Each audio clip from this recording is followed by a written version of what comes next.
शाहजहांपुर की बड़ी हवेली आज दुल्हन की तरह सजी थी। हवेली का वारिस निखिल आज अपनी पढ़ाई पूरी करके यूएस से वापस आ रहा था।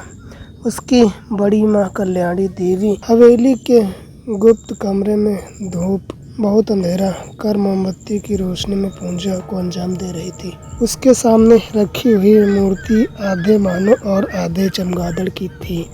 अब बस मेरा इंतजार का फल पूरा होने वाला है। जैसे ही निखिल इस घर में आएगा, कुछ दिन के बाद उसकी शादी अपनी पसंद की लड़की से करके उसकी कोख से जन्म लेने वाला पहला बच्चा आपको अर्पित करूंगी। बस कुछ दिन और, कहते हुए वो जोर जोर से हंसने लगी। तभी व्हील चेयर पर बैठा लगभग 25 वर्षीय युवक उसके कमरे का दरवाजा खटखटाया।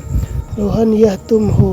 हाँ ना, तुम्हें पता है ना, हमारी पूजा के बीच हमें विघ्न पसंद नहीं है। क्योंकि आए हो माँ? वो निखिल आ गया। जैसे ही कल्याणी के कानों में यह खबर मिली कि निखिल आ चुका है, वह तुरंत अपनी पूजा को छोड़कर वहां से उठ खड़ी हुई और दरवाजे पर खड़े अपने बेटे को अनदेखा करके निखिल से मिलने के लिए बेताब थी। अपनी माँ को इतना बेताब देखकर रोहित जल भुन गया। माँ, मुझे अच्छी तरह से पता है, मेरी माँ होने के बावजूद भी आप निखिल को बहुत ज़्यादा प्यार करती हैं। मगर जब मुझे आपकी ज़रूरत थी, आपने अपना पूरा समय निखिल को दिया। आज भी निखिल के सामने आप मुझे अनदेखा कर रही हो। मैं बदला लूँगा। हाँ, खुद से बातें करते हुए उसने जैसे ही कमरे के अंदर देखा, उस कमरे के अंदर रखी हुई मूर्ति की आंखें लाल रोशनी में चमक रही थी। मूर्ति में से आवाज आई, रोहन इधर आओ। रोहन सम्मोहित होकर उस कमरे के भीतर दाखिल हो गया। दूसरी तरफ जैसे ही कल्याणी देवी निखिल का स्वागत करने के लिए दरवाजे पर पहुंची, गुस्से में उनका चेहरा लाल हो गया। क्योंकि निखिल अकेला नहीं आया था, उसके साथ त्रिशा भी थी। यह लड़की कौन है और तुम्हारे साथ यहाँ क्या कर रही है? सरप्राइज बड़ी माँ, यह त्रिशा है, इस घर की बहू, आपकी बहू। स्वागत नहीं करोगे इसका? यह क्या कह रहे हो? तूने शादी कर ली, मुझे पता है ना। जायसवाल खानदान और उसकी रस्मों के बारे में। ये बाहरी लड़कियां उन रस्मों को नहीं निभा पाएंगी। आप सही कह रहे हो बड़ी माँ, मगर अभी इसे कोई नहीं बदल सकता। यही जायसवाल खानदान की बहू है। यह नहीं हो सकता, नहीं हो सकता, यह नहीं हो सकता। वो पीछे हट रही थी, तभी रोहन व्हील चेयर पर बैठा हुआ वहां पर आ गया। और टेंशन मत लो माँ, भाभी का स्वागत करो, अपनी बहू का स्वागत करो। माँ, तुम तो बरसों से निखिल की शादी का इंतजार कर रही थी, अब उसकी शादी हो गई तो क्यों पीछे हट रही हो? कहते हुए उसके चेहरे पर रहस्यमय मुस्कान थी। वह त्रिशा को घूरते हुए देख रहा था। उसके मन में त्रिशा को पाने की चाह जन्म ले चुकी थी।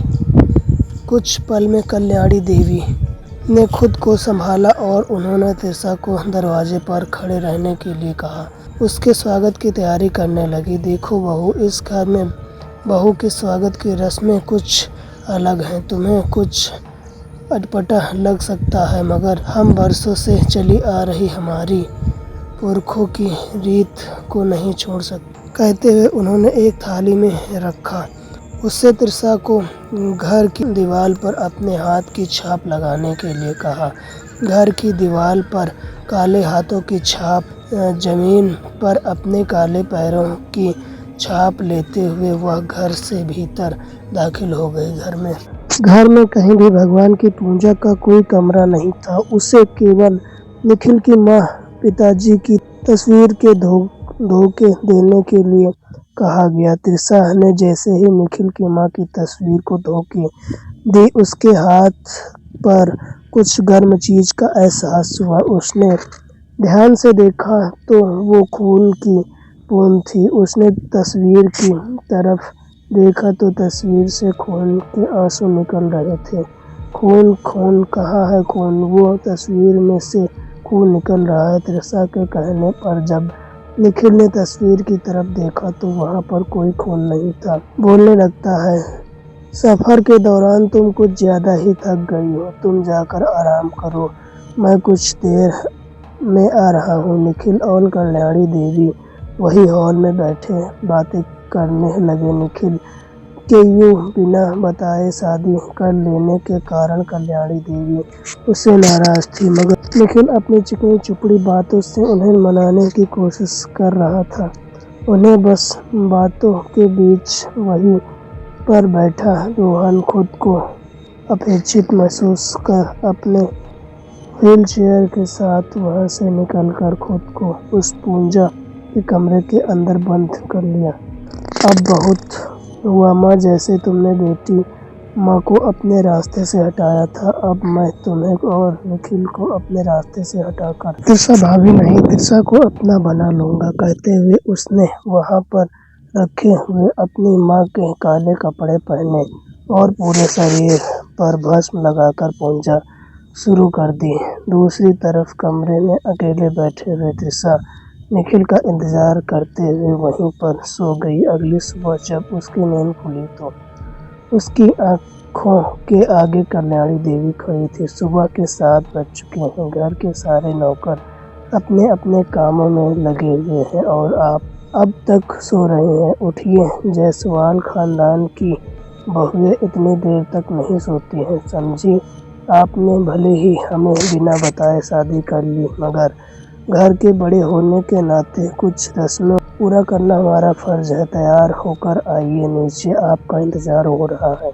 दूसरी तरफ रोहन अभी भी उस पूजा के कमरे में था। उसके हाथ में 2 गुड़िया थी जिनके ऊपर वह तंत्र क्रिया कर रहा था। इधर तीसरा जब नई नवेली दुल्हन की तरह सज धज कर जब नीचे पहुंची तो उसे देखकर कल्याणी देवी नाराज होकर बोली, वह कितनी देर लगा दी तुमने तैयार होने में? यहाँ पर सब लोग तुम्हारा इंतजार कर रहे थे। कल्याणी के कहने पर त्रिशा ने जब उन लोगों को गौर से देखा तो सारी औरतें घूंघट में थीं और उसके आते ही अजीब तरह से रोने लगी, मानो शादी के रस्म में नहीं बल्कि किसी के मरने का मातम मना रही हो। सभी त्रिशा को बीच में बैठाकर उसके आसपास घूमने लगी।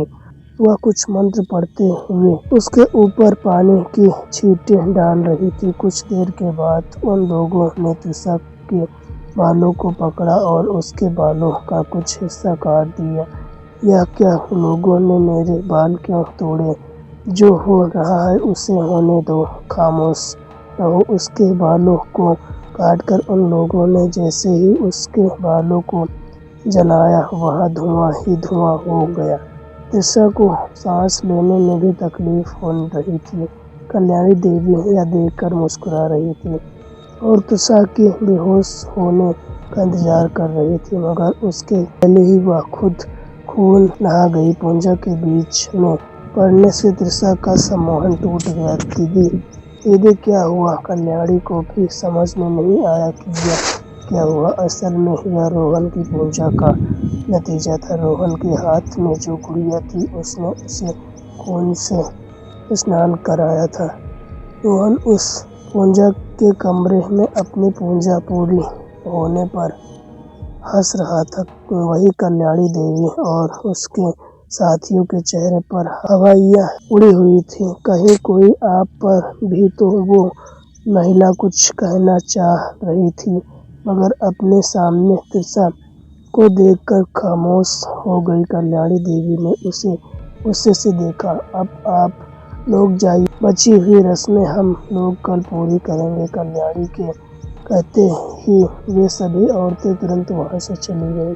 त्रिशा अपने कमरे में पहुंची तो वहां पर निखिल पहले से ही मौजूद था। निखिल को देखते ही त्रिशा का गुस्सा 7वें आसमान पर पहुंच गया। यह सब क्या हो रहा है? क्या रस्मों के बारे में बोल रही हो? हाँ, कैसे रस्में हैं? सब एक तो और ही रस्में बाकी हैं, इसके बाद हम दोनों वापस से चले जाएंगे। दूसरी तरफ कल्याणी देवी अपने कमरे में नहाने धोने के बाद तुरंत अपनी पूंजा के कमरे में पहुंची तो वह कमरा पूरी तरह से फैला हुआ था।